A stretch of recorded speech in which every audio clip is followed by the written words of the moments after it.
Hi, and welcome to this week's video lecture. So, this is going to be our last one for the semester. I hope you guys are as proud of the work that you've done as I am, and as excited for the end of the semester. So, what needs to be on your mind at the moment? A couple of big picture issues, we'll start with those. So, first off, your research essays are due at the beginning of next week. They're actually supposed to be due Friday according to your syllabus, but I'm kicking that date forward to Sunday night at midnight, so basically Monday morning, to give you a better chance to make sure everyone has every chance they need to succeed. Likewise, your outlines, that box is now open and will be open until the 29th. So you've got some more time to submit those if you need it. If you have any questions about your research essays, a couple of students have either stopped by my office or written me some emails, and I've tried to be as helpful as I can in that process. Please let me know if there's anything I can do to help you guys be successful this late in the game. Particularly if you'd like me to talk with you about your paper, I'm so game to do that. Send me a copy and let me know when you'd like to speak over the phone, and I'd be happy to look it over, offer you some pointers, point you in the right direction, do everything I can to help you guys be successful. Fact. So make sure you guys are on top of that. Thank you very much for all of your help in that regard. The other thing, of course, you need to be keeping an eye on is your final exam.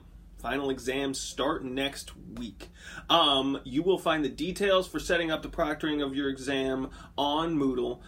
Please get your appointment scheduled for your exam today or as soon as you can, so that you know when you'll be taking it and we can get those details out of the way on the quick. In terms of format, it's going to be really similar to your midterm exam. In terms of, you can expect to see definitions, short answer, fill in the... Excuse me, let me start that over. You can expect to see a definition section. You can expect to read a very short story and answer some multiple choice questions about it. And then there will be one or two essay questions that ask you to write more deeply about literature and its meaning, both of which will be focused on new work that you haven't seen yet. So, that is those are the big picture things to keep in mind. Any questions, comments, concerns, please let me know. And again, make sure you get those appointments for your proctored exams. You do have to take the exam in a proctored environment. And so it's important that you plan that ahead, particularly if you're planning on using ProctorU, the online service, because if you don't plan ahead, that can cost extra, which I do not want you guys to incur any more expense than you already have to. That being said, this final week, what's on your list? What terms do you need to know? What are we reading? So this week, we have one really long story and one really strange story, and both are really, honestly, I think important, valuable. Let's start with The Toast by Rebecca Curtis. So this is an admittedly strange story because it relies on a term I need you guys to know. Let me go ahead and give it to you. The term is unreliable narrator. An unreliable narrator, and I'll spell U-N-R-E-L-I-A-B-L-E, unreliable narrator, N-A-R-R-A-T-O-R. So an unreliable narrator is a narrator who doesn't tell the truth. To qualify as an unreliable narrator, a narrator has to give you a reason to suspect them of being unreliable, as well as specific evidence as to that they are unreliable. So it's not just that they said something that might not be true, but that they're literally lying as they're telling the story, or are unable to tell the truth, the whole truth, and nothing but the truth due to some circumstance. So this story, The Toast, relies on an unreliable narrator, specifically one suffering with Lyme disease. The story will tell you more about what that means and where that comes from, but if you find yourself going, wait a minute, I'm sort of confused, I don't understand what's going on here. One of the reasons that might be happening is that the writer would like you to have some experience of what it's like to have this disease, one of which its symptoms is a great deal of mental confusion. And so in reading a narrative in this admittedly destructured way, you kind of get a taste of what it would be like to be in this character's shoes, which is a little unsettling, but also kind of, to me, transformative. And this story, like a lot of the ones we read, like a lot of my favorite stories, takes a character in a really bad situation and finds them finding a tiny amount of hope at the end in spite of it all. or so I would argue. So that's a really interesting story in terms of all of the aspects we've just talked about, in the terms of the way unreliable narrators work. It's also just a great story about sisters and parents and the way that family happens. And so hope you enjoy it. Again, questions, I'm around. The other story we're reading, George Saunders' Home, you will note is a little bit longer. But I wanted you guys to have some taste of, and here's another term I want you guys to learn, a novella. A novella, which is N-O-V-E-L-L-A, novel, and then L-A added to the end, is a work longer than a short story and shorter than a novel. If you need some real specifics, generally we're talking like 15,000 to 40,000 words, that range, which is to say like 35 to 75-ish pages. Novellas operate in this really interesting space because you have more time and space to develop more characters than you would in a short story, right? You get more of an opportunity to see things spread out over time, but you still don't have the opportunity in most cases to like tell someone's entire life story. You still kind of have to start very close to the ending, and you still have to respect your reader's sense of time and agency and importance.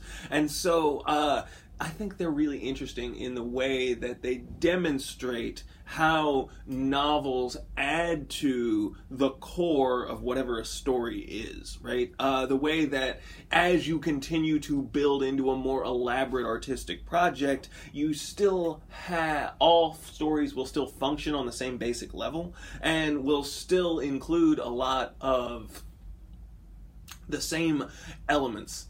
Yet now we see more embellishment, more space. And one of the things you definitely see in this is more room for supporting characters. So these are the last two, or these are two more words I need you to learn. Main characters, and I'm not going to spell the word main, and we've spelled characters before, so we're good with that. Main characters are protagonists, antagonists, that is, major important characters who we focus on and who are often subject to change within a story. Supporting characters are everyone else, are characters who exist primarily to demonstrate something about the main character or to let us learn something about the main character and where they come from. So in this case, I would argue that our main character is Mikey, the veteran coming home from war who experienced all these things, and he's surrounded by all of these fascinating supporting characters, like his mother, like Harris, like his sister Renee, like Renee's husband Ryan, like Ryan's parents, each of whom serves a small specific function. And it's really interesting to think about how each of those characters represents a different aspect of Mikey's personality and sort of demonstrates a different point that the author, George Saunders, might be willing to make. Side note, George Saunders, the guy who wrote this, just won the Man Booker Prize for his novel, Lincoln in the Bardo, which is amazing. And if you like this, you might love that. Just throwing it out there. So, to review our words so far that we need: unreliable narrator, novella, and main and supporting characters. So there's one more I got to throw at you, and this is because this is going to be a word you will see in the multiple choice section of your exam next week. Quite frankly, I don't think it's that important to studying fiction, but I want you to be familiar with it because you're going to see it on your test in the part that is department mandated. So the word is onomatopoeia. You may have heard that before. I'm definitely spelling that one. O-N-O-M-A-T-O-P-O-E-I-A, onomatopoeia. Onomatopoeia are words formed from the sounds associated with those words. So if a word makes the same sound that you hear when that sound occurs, then that is onomatopoeia. The most classic examples are bark, the sound a dog makes, right? That is not only how it sounds, that's the word we use for it, right? Splash, sizzle, cuckoo. All of these are words whose sound is, the word was chosen because it sounds like the thing that it is. That's what onomatopoeia is. I'm going to go ahead and tell you it's the wrong answer on your test. Don't circle it. But you're going to see that on your exam, and I wanted to make sure you guys are experts in that and anything else that I can help you out with. Okay, so those are your words this week. That's everything else. You guys have got a lot on your plates. Thank you for all your hard work. Very sincerely, I really appreciate everything you guys have done. In online classes, students do the work themselves, and you guys have done it. And I'm so proud of you. Let me know how else I can help you. Thank you very much.